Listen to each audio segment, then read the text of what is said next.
जय श्री राम दोस्तों। आज हम बात करेंगे जो हमारी सीरीज़ चल रही थी बाधा योग को लेके, उसी में नेक्स्ट बाधा के बारे में बात करेंगे। शत्रु बाधा योग के बारे में बात करेंगे। व्यक्ति की सफलता और विफलता में उसके शत्रु और मित्रों का बहुत बड़ा योगदान रहता है, एक भूमिका रहती है। हमें अच्छे दोस्त बनाने में तो समय लग जाता है, अच्छे दोस्त के लिए हमें बहुत प्रयास करना पड़ता है जीवन में, लेकिन शत्रु हमारे अपने आप ही बन जाते हैं हमारे बिहेवियर के कारण, हमारे काम करने के तरीके के कारण, हमारी कर्मठता के कारण हमारे शत्रु अपने आप ही बन जाते हैं, क्योंकि हर किसी का बिहेवियर अलग अलग होता है और एक जेलसी वाली भावना तो हर किसी के अंदर होती है। किसी में कम मात्रा में होती है, किसी में ज़्यादा मात्रा में होती है। तो शत्रु बनाने के लिए हमें बहुत ज़्यादा प्रयास नहीं करने होते। शत्रु भी हमारे दो तरीके के रहते हैं, एक तो जो हमारे सामने होते हैं और एक वो जो हमें ज्ञात नहीं होते और जो हमारे पीठ पीछे काम करते हैं। तो जो सामने होते हैं उनसे बहुत ज़्यादा हम क्योंकि सतर्क होते हैं तो हमें वो बहुत ज़्यादा नुकसान नहीं पहुंचा पाते, लेकिन जो हमारे पीठ पीछे काम करते हैं शत्रु, वो हमें नुकसान पहुंचा सकते हैं। तो उसके लिए व्यक्ति क्योंकि सतर्क नहीं होता तो ज़्यादा नुकसान पहुंच जाता है। ज्योतिष में जो शत्रु की व्याख्या की गई है वो ऐसे व्याख्या की गई है कि जो भी कारक किसी व्यक्ति को, जातक को हानि पहुंचाते हैं वो शत्रु की कैटेगरी में आते हैं। जैसे रोग भी शत्रु की कैटेगरी में आता है, क्योंकि वो आपके शरीर को कमज़ोर कर देता है, आपके काम करने की क्षमता को कम कर देता है। इसलिए रोग भी जो है वो एक तरीके का शत्रु है। तो आज हम इसी के बारे में बात करेंगे।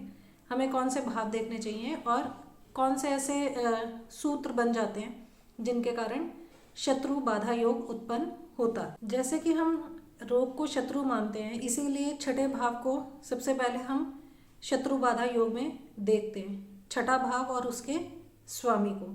ऐसे ही द्वादश भाव और उसके स्वामी को भी देखते हैं।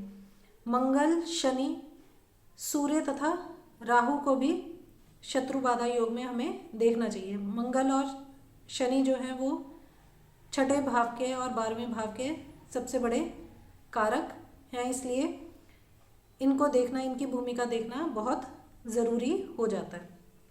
तो छठा भाव और उसका स्वामी, द्वादश भाव और उसका स्वामी, और मंगल, शनि, सूर्य और राहु, इनको हमें देखना ज़रूरी है। तो सबसे पहले छठे भाव में अगर मंगल और शनि होंगे, वहाँ पे ये नैसर्गिक कारक होते हैं छठे भाव के, तो वहाँ पे अगर ये होंगे तो आपके शत्रु होंगे,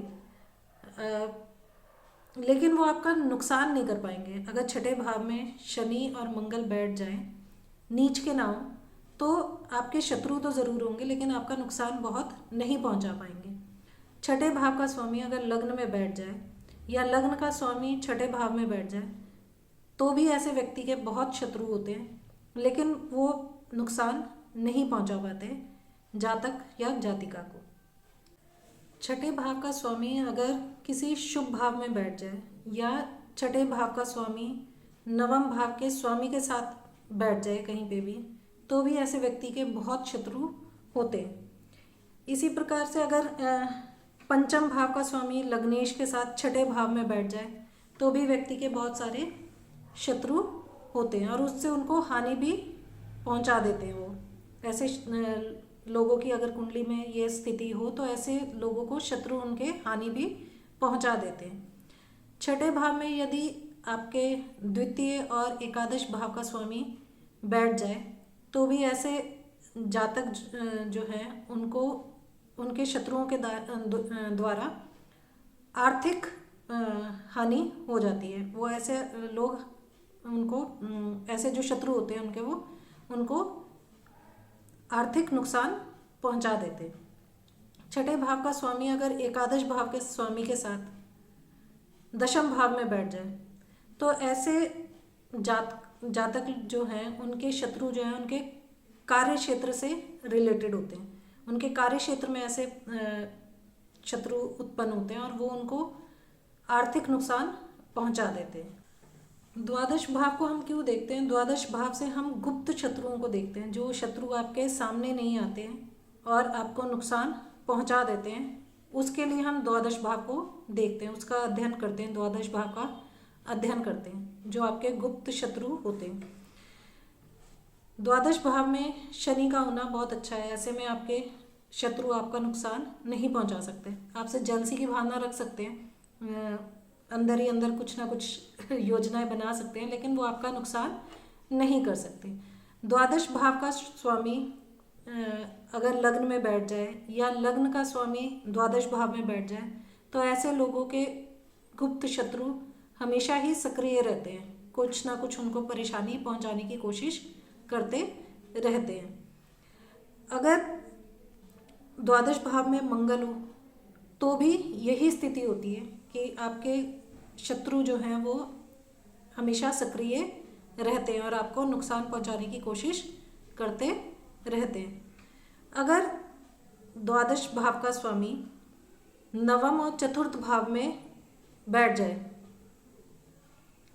द्वादश भाव का स्वामी नवम और चतुर्थ भाव में बैठ जाए तो भी ऐसे व्यक्ति के गुप्त शत्रु बहुत होते हैं और उनको नुकसान पहुंचाने की कोशिश करते रहते हैं। अगर दशम भाव का स्वामी आपका द्वादश भाव में जाके बैठता है तो ऐसे व्यक्ति के जो गुप्त शत्रु होते हैं वो उसके कार्य क्षेत्र में उसको नुकसान पहुंचा देते हैं। दशम भाव का स्वामी अगर नीच का होके बैठ जाए तो भी ऐसे व्यक्ति के बहुत सारे शत्रु होते हैं और उनको नुकसान पहुंचा देते हैं। गुप्त शत्रु ज़्यादा होते हैं इनके और उनको नुकसान पहुंचा देते हैं जातक को। मंगल ग्रह की अब बात कर लेते हैं। मंगल जो है वो एक क्षत्रिय ग्रह है, तो मंगल आपकी कुंडली में जितना बली होगा उतना ही आप अपने शत्रुओं के ऊपर आराम से विजय प्राप्त कर सकते हैं। वो आपको नुकसान, अगर मंगल आपकी कुंडली में बली है तो शत्रु आपका नुकसान नहीं पहुंचा सकते, आपको नुकसान नहीं पहुंचा सकते। और अगर निर्बल है, उसमें नीच का होके बैठा है या उसके पास पीड़ित हो रहा है मंगल, तो ये प्रॉब्लम क्रिएट कर सकता है आपके लाइफ में।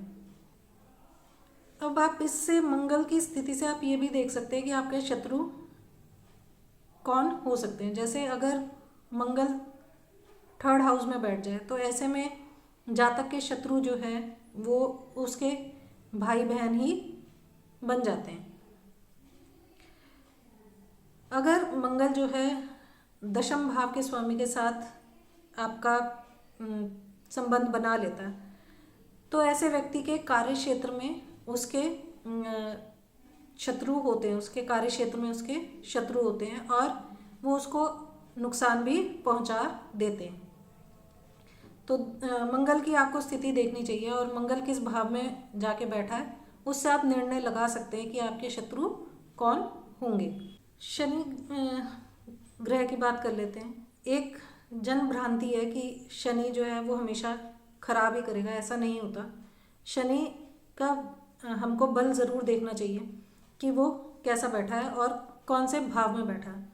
छठे भाव में अगर शनि बैठता है या छठे भाव के स्वामी के साथ शनि बैठता है तो ऐसे व्यक्ति के शत्रु बहुत होते हैं, लेकिन वो उसको नुकसान नहीं पहुंचा सकते, बहुत ज़्यादा नुकसान नहीं पहुंचा सकते। शनि खुद ही शत्रुओं का दमन करना शुरू कर देता है। एक बारी तो आपके शत्रु बहुत सर उठाते हैं, लेकिन धीरे धीरे शनि खुद ही स्वतः ही उनका दमन करना शुरू कर देते हैं। शनि और मंगल की अगर दृष्टि हो और उनमें से कोई एक ग्रह वक्री हो तब आपको आपके शत्रु बहुत होंगे और वो आपको नुकसान भी पहुंचा देंगे। अगर शनि दशम भाव में सूर्य के साथ बैठा हो तो ऐसे व्यक्ति अपने पिता से ही वैचारिक मतभेद उसके उत्पन्न हो जाते हैं और शत्रुता भी हो जाती है। कुंडली में सूर्य की स्थिति को देखना भी बहुत ज़रूरी है। अगर सूर्य आपका अच्छे कंडीशन में बैठा है, बली होके बैठा है, स्वराशि का है और या उच्च का होके बैठा है, तो व्यक्ति के शत्रु उसका कुछ नहीं बिगाड़ पाते। लेकिन अगर सूर्य कमज़ोर होके बैठा है, राहु या केतु की एक्सेस में आ गया है और नीच का है या तो ऐसे व्यक्तियों के शत्रु बहुत होते हैं, गुप्त शत्रु बहुत होते हैं। अगर सूर्य आपका द्वादश या छठे भाव में बैठ जाए तो ऐसे व्यक्ति के शत्रु बहुत होते हैं, लेकिन बहुत ज़्यादा नुकसान उसको नहीं पहुंचा पाते। सूर्य अगर केतु के साथ बैठ जाए या राहु के साथ बैठ जाए तो भी ऐसे व्यक्ति के बहुत शत्रु होते हैं और उसको नुकसान भी पहुंचा देते हैं। ऐसे जो सूर्य अगर राहु या केतु के साथ हों। राहु की बात कर लेते हैं। राहु ही काफ़ी सारे कुंडली के अंदर ऐसे योग बना देता है जिससे शत्रु बाधा उत्पन्न होती है व्यक्ति को।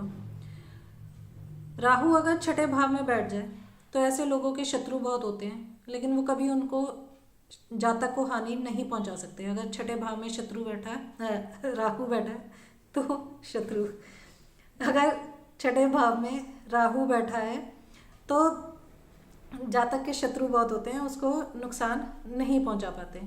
राहु अगर सूर्य या मंगल की राशि में बैठ जाए तो भी ऐसे व्यक्ति के बहुत सारे शत्रु होते हैं।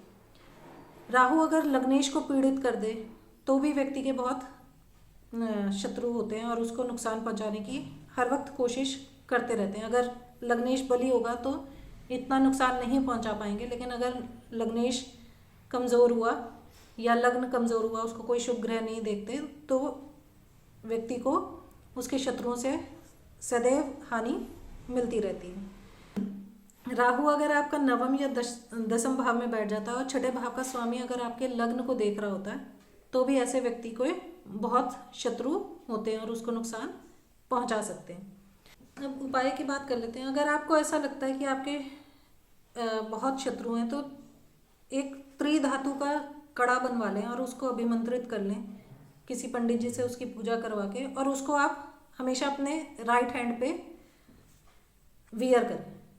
त्रिधातु का कड़ा बनवा के उसको हमेशा अपने राइट हैंड में उसको पहने। अगर आपकी कुंडली में मंगल और सूर्य जो हैं वो निर्बल है, उनमें उनकी अंश बल से कम है या कम नीच राशि के हैं या शत्रु राशि में बैठे हैं, तो आप एक काम करें कि रविवार को केला, नारियल और गुड़ को मिक्स करके उसका प्रसाद बनाएं और उसको गरीब लोगों के अंदर बांटें। तो ये दो सामान्य से उपाय हैं, बाकी जो उपाय हैं वो बहुत बड़े बड़े से हैं, तो वो एक वीडियो में बनाने में और बताने में बहुत मुश्किल है। तो ये छोटे उपाय हैं, इनसे भी बहुत आराम मिलता है। और आज के लिए बस इतना ही, फिर मिलेंगे किसी नए विषय के साथ, तब तक के लिए धन्यवाद।